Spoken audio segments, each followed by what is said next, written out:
we're ready to get this all-star meeting started. And I could not be more thrilled that our all vote no play student lead, Sam Beskind, is here to kick off the first conversation with Dr. Condoleezza Rice. And Sam, before I turn it over to you, I just have to say how much you embody the spirit of everything we have done. You are not only the former captain of the Stanford men's basketball team, you are also the Pac-12 Scholar Athlete of the Year, winning many awards for your citizenship and your leadership. And I just couldn't be more thrilled to share with this whole group that this gathering was really your vision. And I'm thrilled to have you kick us off. So Sam, thank you so much and welcome. Well, thank you so much, Lisa. And I can't be more grateful for your vision, your belief, and your leadership in this effort.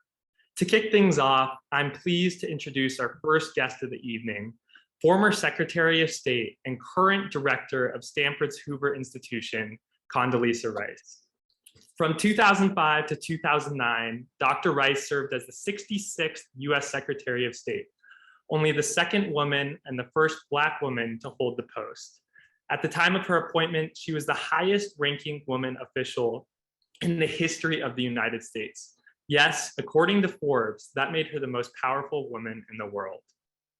Born in Birmingham, Alabama, Secretary Rice then moved west, earning her master's, her bachelor's, and PhD in political science from the University of Denver, University of Notre Dame, and back to the University of Denver, respectively. Aside from serving at the highest levels of government, Secretary Rice has been heavily involved in the sports world since her childhood, where she grew up the daughter of a football coach. More recently, in 2013, she was appointed to the College Football Playoff Selection Committee, serving until 2017. Now she has moved over to the NFL as part owner of the Denver Broncos. Welcome, Secretary Rice. Thank you so much, Sam. It's great to be with you and all the wonderful student athletes who are listening in today. Awesome. Well, we'll dive in. For my first question, I'm interested in hearing about the parallels between your career in public service and the sports industry, and if there's any crossover in what leads to success in either field. Well, I also was an athlete growing up. I was a competitive figure skater, and I think that you take from your athletic experience so much with you into the world. And when I think about my life in public service, I had learned a lot of lessons. Number one, you have to keep going even if things aren't always going your way. You have to persevere. You have to be able to have a not great performance and get up the next day and keep going. Even though I was in an individual sport, I always valued those times when we played as a team, and we did go as a team to competitive to competitions.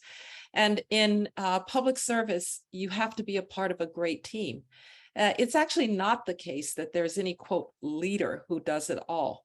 The best thing that a leader can do is to see leadership capabilities in other people and to bring them to the fore. And I think, Sam, you know, as having captained the Stanford basketball team, that that's an awful lot of what you do. You're really trying to bring other people to leadership roles. And probably most importantly, I think that you have to have a certain optimism in public service that you also have to have in your sport. If you go out onto the field or to the rink or whatever it is thinking, well, I have no chance here, you are going to lose. You've lost before you have even stepped on the court. Well, in public service, you have to have a kind of optimism about what's possible. And so I think that my training as an athlete, I think my time in the sports world really crossed over very much to what it was like to be in public service. That and really having a sense of mission every day. That's amazing. And that sense of optimism you talked about, that reminds me of the belief that Lisa just talked about before. And really, I can't echo what you said enough. Shifting gears a little bit, I will ask you next a question about your book, that Democracy, Stories from the Long Roads to Freedom, where you share the following quote: "There is no more thrilling moment than when people finally seize their rights and their liberty. That moment is necessary, right, and inevitable. It is also terrifying, disruptive, and chaotic." Can you talk about your experiences, not only in public office where you saw this take place, but also in your childhood growing up during the civil rights era in Birmingham, Alabama? When you think about it, Sam, I think there is no human being, man, woman, and child, who wants to live in tyranny. If you ask people, do you want to be able to choose those who are going to govern you, say what you think, worship as you please, be free from the knock of the secret police at night? That's a universal human set of desires. And I will now say, fortunate to grow up in segregated Birmingham, Alabama, where that couldn't be taken for granted. And so I watched as my parents my father talked about how he had trouble registering to vote the first time that he tried to vote. In fact, he tells the story, he and my mother were not yet married, but they were dating, and they went down to register to vote. My mother was very beautiful, and the poll tester asked her, so what do you teach? And she said, I teach American history. She taught English, but she told him American history. He said, so you probably know who the first president of the United States was. And she said, yes, George Washington. He said, you pass. And then he looked at my big football player father, 6'3", huge man, and said, how many beans are in this jar? And there were thousands of beans in a jar. And my father said, I don't know. He said, then you fail. My dad went back and he found out that if he could find a clerk who he could tell he was a Republican, she might register him, because everybody was trying to get people registered in the party.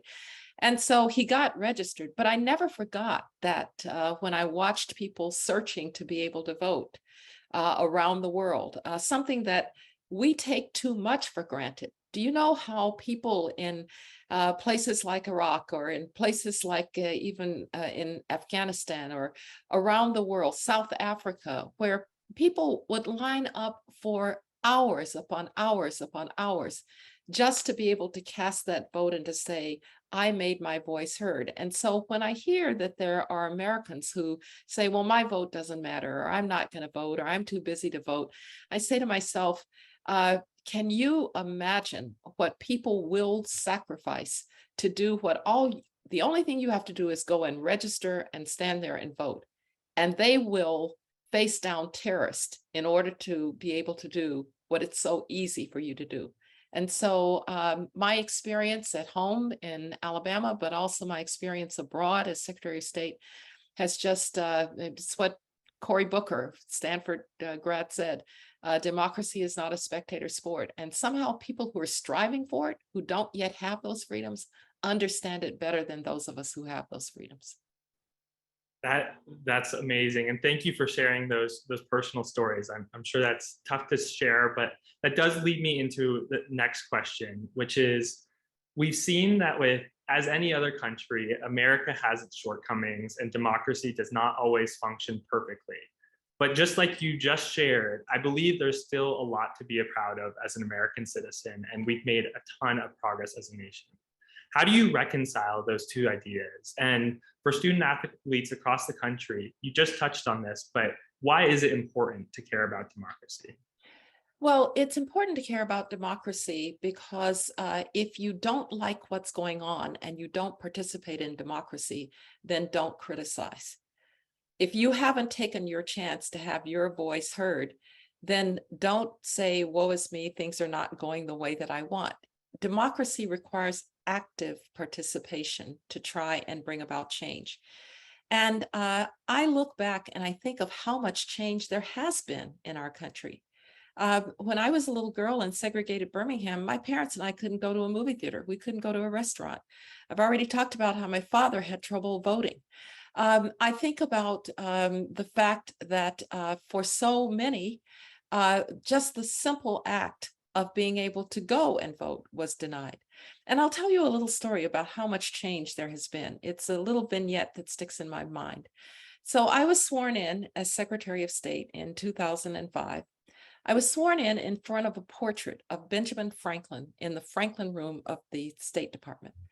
I was sworn in by a Jewish woman, Supreme Court Justice named Ruth Bader Ginsburg, who was my neighbor at the Watergate apartments. And I remember thinking, Sam, and looking kind of at the portrait of Ben Franklin and thinking, what would old Ben have thought of this?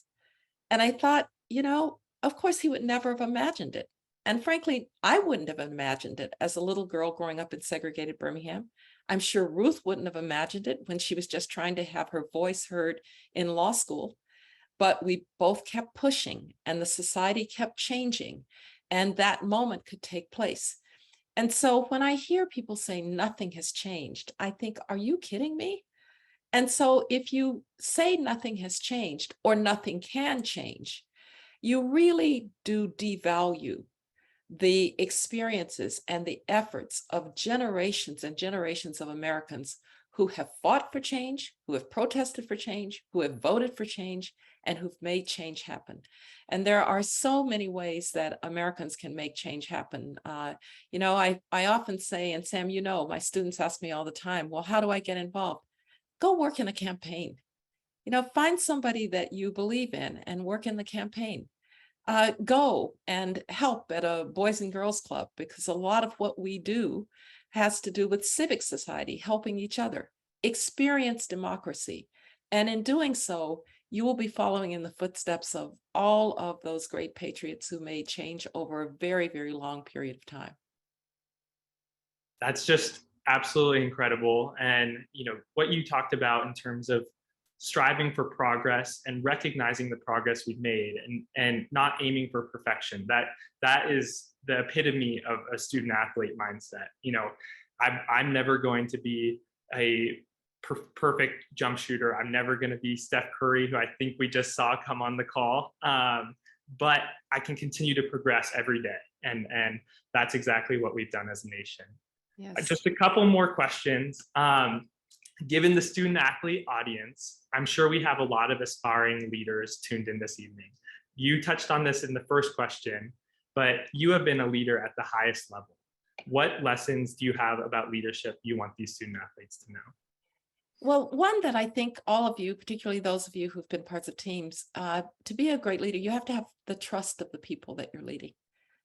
You have to have an integrity, because if you ever lose people's sense of trust, you can't lead. And so never do anything that is going to erode people's trust in you. And I'll just say to your generation in particular, be very careful in that regard about what you put on social media, because it lasts for a very, very long time, and it can, at just the wrong moment, erode that trust.